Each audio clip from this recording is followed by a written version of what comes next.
자, 안녕하세요. 오늘은 교과서 상관없이 우리가 배우고 있는 내용 가지고 세계지리, 상식에 대해서 살펴보는 시간 가져보겠습니다. 토파보기라고 넣었는데 이건 오타가 아니라요. 샅샅이 살피면서 나가다라고 하는 순우리말이라고 합니다. 이런 것도 이제 알아두면 좋겠죠. 토파보기, 샅샅이 살피며 나가봅시다. 우리가 지금 선생님이 앞쪽에 영상을 2개 넣어뒀을 겁니다. 2018년에 만들어져서 세계여행이 활발하다고 해서 참 우리의 배를 아프게 한 세계여행 둘러보기라고 해서 전 세계 대륙에서 그 대륙에서 각 지역의 명칭, 뭐 동아시아는 어디인지, 뭐 서남아시아, 중동은 어디인지, 유럽은 또 어떻게 구분이 되는지, 그 다음에 우리가 북아메리카, 남아메리카 이렇게 얘기를 했었는데 중앙아메리카라고 하는 지역도 한번 살펴보기도 했었고요.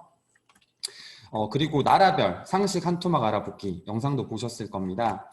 짧게 다양한 나라의 숨겨진 사실들을 선생님이 영상으로 보여드렸어요. 그 이유는 여러분들이 지금 세계지리에서 배우는 지식적인 내용들이 뭐 위도다, 경도다, 세계지도는 어떻고 지구본은 어떻다 되게 까다로운 내용들, 뭐 조금 어렵게 느껴질 수 있는 내용들도 많을 텐데 이런 것들과 함께 우리가 다양한 나라의 호기심을 가질 수 있다면은 이 부분들을 조금 쉽게 배울 수 있을 것 같아서 준비한 영상이었습니다. 어떻게 잘 보셨나요? 지금 여러분들이 배우고 있는 세계지리는 우리 생활과 매우 밀접한 관련이 있습니다. 예를 들어서 이런 질문을 한번 해볼까요? 돼지고기가 비쌀까요? 소고기가 비쌀까요? 우리의 상식으로는 당연히 소고기는 왠지 먹기 힘들고 비싼 것, 한우는 되게 비싸 이렇게 생각을 하고 있고, 돼지고기 같은 경우에는 뭐 삼겹살 그래도 먹을만 하지, 그거는 뭐 가볍게 먹을 수 있어, 우리 집에서 자주 먹어, 뭐 이렇게 얘기를 하실 수 있을 겁니다. 물론 이제 선생님 집처럼 어렸을 때부터 고기를 별로 안 먹은 집도 있긴 하겠지만요. 돼지고기가 우리나라에선 쌉니다. 소고기는 비싸고요. 왜냐하면은 우리나라는 지리가 그렇기 때문이에요. 우리나라 같은 경우에는 땅이 크지도 않은데 국토의 70%가 산으로 구성이 되어 있죠. 그러다 보니까 우리나라는 산이 많습니다. 그리고 온대기후에 속하지만은 여름철에 비가 어마어마하게 많이 오는 그 기후를 가지고 있기 때문에 우리나라에서는 풀보다 나무가 많이 자랍니다. 풀이 자라버리면은 비가 많이 왔을 때 얘가 물에 잠겨가지고 다 죽어버리기 때문이죠. 그래서 우리나라에서는 외국 같은 잔디가 넓게 펼쳐져 있는 풍경이 보기 드문 것도 이 이유 때문입니다. 반대로 다른 나라에서는 여러분들이 세계 여러 나라 기후를 배우면서 봤겠지만은 초원이 많은 나라들이 있습니다. 나무보다 풀이 잘 자라는 거죠. 비가 1년 내내 균등하게 오고, 그리고 기후 자체가 나무보다는 풀이 더 잘 자라도록 되어 있고, 그리고 산보다는 평지가 많아서 이렇게 초원이 넓게 펼쳐져 있는 나라들이 많이 있습니다. 자, 우리나라에서는 산이 많기 때문에 소가 이런 경사진 곳에서 살 수가 없겠죠, 그렇죠? 그러다 보니까 가둬놓고 키울 수 있는 돼지, 그리고 풀이 많이 없기 때문에 사람이 먹다 남긴 거를 그냥 사료로 주더라도 잘 먹는 돼지가 우리나라에서 많이 길러지게 됩니다. 반대로 초원이 넓은 다른 나라, 호주라거나 뭐 미국, 그리고 이외의 다른 나라들 같은 경우에는 나무보다는 풀이 잘 자라기 때문에 우리가 창밖에서 보면은 산들이 보이듯이 이 나라에서는 창밖을 보게 되면 그 잔디밭이 보이게 됩니다. 그러다 보니까 그냥 소를 풀어놓으면은 알아서 자라가지고 집으로 들어오게 되는 거예요. 그러다 보니까 소 키우기가 쉬워지겠죠. 오히려 사람이 먹어야 할 것을 먹는 돼지는 키우기가 싫어질 겁니다. 자, 그래서 우리나라에서는 돼지고기가 싸고 소고기가 비싸지는 거고요. 외국에서는 소고기가 싸고 돼지고기가 소고기보다 훨씬 고급 음식 취급을 받게 됩니다. 우리가 생각지도 않았지만은 이렇게 지리는 우리 생활에 다양한 영향을 끼치고 있습니다. 자, 그래서 이번 시간에는 다른 나라에 대해서, 다른 나라의 지리와 지형, 그리고 다른 나라의 위치에 대해서 여러분들이 조사해보고 그것이 우리와 어떤 관련이 있을까 생각해보는 시간을 가지려고 합니다.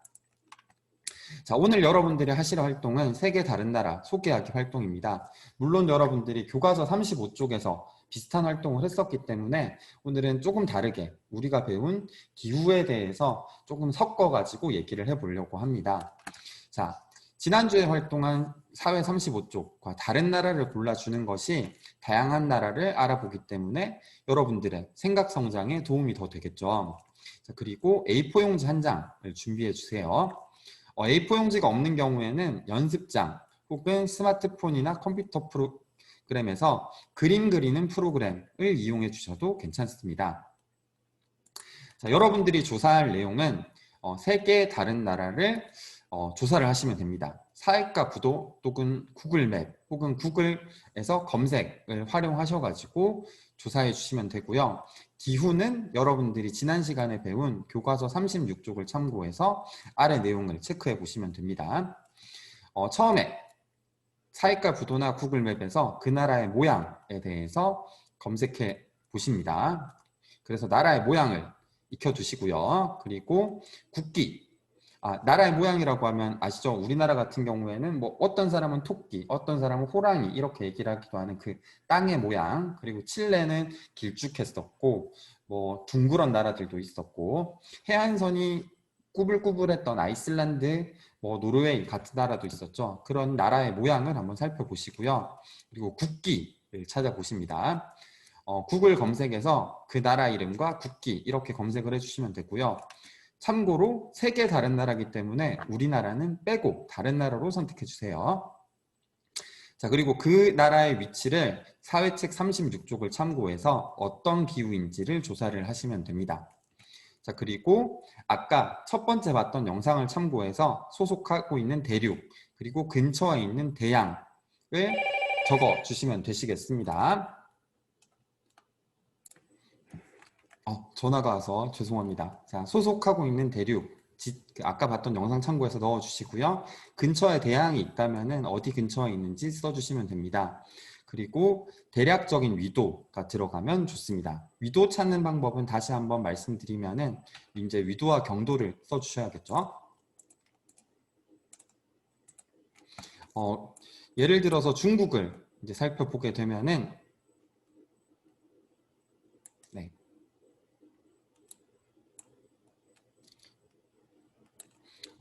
사회과 부도 같은 경우에는 위도 경도선이 다 그어져 있기 때문에 그거 참고해서 하시면 되고요. 구글 맵을 이용하시는 경우에는 이렇게 지도를 펴보고요. 중국을 기준으로 보면은 이 중국의 테두리의 한쪽 끝 이 부분을 클릭을 하시고 여기 뜨는 동그라미를 다시 한 번 더 눌러주시면은 여기 숫자가 2개 뜨게 됩니다. 소수점까지 길게 해서 48.229902 뭐 134.134.67482 뭐 이렇게 뜨게 되는데 왼쪽 것이 위도, 오른쪽 것이 경도가 됩니다.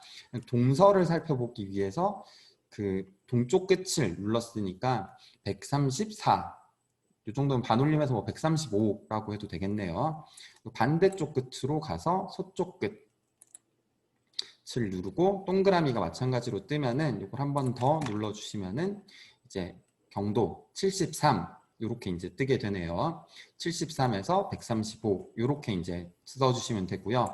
위도도 마찬가지로 끝 지점을 눌러서 한 번 더 이 동그라미를 눌러주시면은 위도는 53도까지가 되겠네요. 핸드폰 같은 경우에는 이렇게 동그라미를 누를 필요 없이 밑에 아래쪽에 이렇게 숫자가 뜨기도 할 겁니다. 그걸 참고하셔도 됩니다. 자, 그래서 위도는 맨 아래쪽이 중국 맨 남단 섬이 이쪽이라고 하더라고요. 우리 독도처럼 좀 멀리 떨어져 있나 봐요. 4도 정도 되네요. 그래서 북위 4도에서 53도까지다. 이렇게 이제 얘기를 할 수 있겠네요. 자, 그래서 소속 대륙과 근처에 있는 대양, 대략적인 위도, 경도 써서 적어주시면 됩니다. 자, 이 자료를 조사를 하셨으면은 이제 A4 용지에다가 그려주시고요. 여러분들이 아마 목요일날 듣게 되실 텐데 듣고 나서 사회책에다가 예쁘게 접어서 넣어주셨다가 10월 그 다음 주 등교하실 때 제출해 주시면 됩니다. 핸드폰으로 하는 경우에는 캡처를 해서 선생님한테 그 문자 메시지로 혹은 그 클래스팅에다가 올려주시면 되시겠습니다. 자, A4 용지 종이에다가요, 가운데다가 나라 이름을 적고요, 그 나라의 모양 이렇게 따라서 그려주시면 되고요. 그리고 국기를 오른쪽에다가 이렇게 그려주시면 됩니다.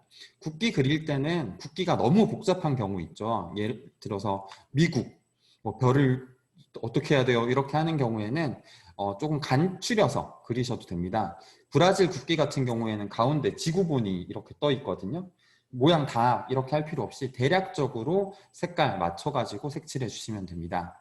자, 그리고 왼쪽 아래쪽, 지도 아래쪽에다가는 어느 대륙에 속하는지, 그리고 어떤 대양이랑 접하는지까지, 그리고 위도와 경도는 대략적으로 어디인지 써주시고, 교과서 36쪽이랑 비교해서 이 나라에 해당되는 땅이 어느 색깔에 걸쳐져 있는지를 보시고 이렇게 정리를 해주시면 됩니다. 중국 같은 경우에 남쪽 끝은 이제 섬 작은 곳에 빨간색이 주황색이 빨간색이 걸쳐져 있기 때문에 열대 기후, 그리고 대부분은 노란색이 걸쳐져 있기 때문에 온대 기후, 그리고 북쪽으로는 주황색이랑 녹색이 걸쳐져 있기 때문에 한대 기후와 건조 기후가 나타난다. 이렇게 이제 정리를 했거든요. 여러분들도 이런 식으로 정리를 해주시면 됩니다. 자, 그러면은 오늘도 화이팅 하십시오. 이 활동 다음 주 등교회 있었을 때 제출해 주시면 됩니다. 고생하셨습니다. 화이팅!